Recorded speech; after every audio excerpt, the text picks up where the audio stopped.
દેખાડવામાં આવે કે ભાઈ આ પરિસ્થિતિ છે, ગામમાં એમ્બ્યુલન્સ નથી આવી શકતી, આ દેખાડવામાં આવે. જ્યારે આપણે બહેનો દીકરીઓ જ્યારે હેરાન પરેશાન થતી હોય તો ખબર પડવી જોઈએ બધાને કે ભાઈ તમને ટેક્સના પૈસા એટલા નથી આપતા, તમે ભ્રષ્ટાચાર કરો. ટેક્સના પૈસા એટલે આપી છે ગામડા સુધીના રસ્તા પહોંચાડો, ગામડા સુધી શાળા પહોંચાડો, ગામડા સુધી આરોગ્ય કેન્દ્ર પહોંચાડો, એના માટેના પૈસા છે. આપણે કહેવાનું છે, આપણે ટેક્સ આપીએ છીએ. મેં કીધું સવારથી સાંજ સુધી તમે હુવોથી તમે જાગોથી લઈને સુવો સુધી બધા જ ટેક્સ આપો છો. એનું વળતર તો કંઈક મળવું જોઈએ ને, એનું વળતર નથી મળતું. આપણે જગાડવાના છે. અહીંયા આપણી જેટલી સંખ્યા છે એ સંખ્યા જો બીજી જગ્યાએ જઈને વાત કરે, એ સંખ્યા જો બધાને કે ગામે ગામ વાત કરે તો તરત જ ક્રાંતિ આવી જાય એમ છે.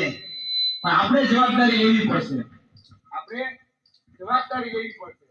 અને એ જવાબદારી જો આપણે લઈશું તો જ એમાં પરિવર્તન આવશે. કારણ કે બીજા કરે છે એમાં આપણે શું, મારે શું લેવા દેવા.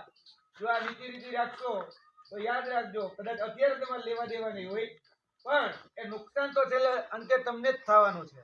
કારણ કે તમારા વિસ્તારમાં જો સારી શાળા નહીં હોય, સારું આરોગ્ય કેન્દ્ર નહીં હોય કે સારી વ્યવસ્થા નહીં હોય તો ભોગવવાનો વારો તમારે આવવાનો છે. મેં કીધું એમ કે બાળકોના પેપર ફૂટે, કેટલા પેપર ફૂટ્યા. 2014 થી લઈને 2024 સુધીમાં 34 જીપીએસસી થી લઈ યુપીએસસી થી લઈને અહીંયા જોવા જઈએ તો સામાન્ય જે ક્લાસના પેપર છે, પીયુના પેપર છે, બધા જ ફૂટ્યા. પેપર ફૂટે એટલે એમાં પોતાના મળતિયાને એમ કેમ પ્રકારે પાતળા બાણથી લગાડવા કે કાચનું પેપર હોય ને ફૂટી જાય એવું તો નથી.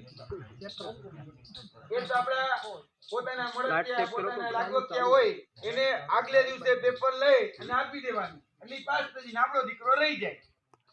કારણ કે જેને આગલા દિવસે પેપર મળી જાય તો બુકમાંથી જોઈ ચોરી કરી અને લખી લેવાનો છે કે કાલે હું પૂછવાની એને ખબર હોવાની આ ઘટના ઘટે, એની સામે લડવાનું. બાકી આપણા શિક્ષણ મંત્રી છે કુબેરભાઈ ડિંડોર એવું કહેતા હતા કે રોડ જાતે પૂરી લેવાના. ગઈકાલ 2 દિવસ પહેલા હમણાં મીડિયામાં એવું કહેતા હતા કે રોડ જાતે પૂરી લેવાના. એટલે ભાઈ રોડ જાતે પૂરું એટલે તમને મંત્રી બનાવ્યા છે ને, જો કામ અમારે જ કરવાનું હોય, ટેક્સ અમારે દેવાનું, પૈસા અમારે જ દેવાના અને છતાંય રોડે અમારે જ પૂરવાના તો ટેક્સ લેવાનું બંધ કરી દો. એટલે ન રહે કે બસ ને બધી બાસુરી. એ શિક્ષણ મંત્રી હમણાં એક નવો પરિપત્ર બહાર પાડ્યો હતો કુબેરભાઈ કે ભાઈ જે નિવૃત્ત છે એ લોકોને શિક્ષક તરીકે લેવામાં આવશે. હવે ગુજરાતના અમારા લાખો બેરોજગાર યુવાનો છે, લાખો જે બીએડ કરેલા હોય, પીટીસી કરેલા હોય, ટેટ આપેલી હોય, ટાટ આપેલી હોય,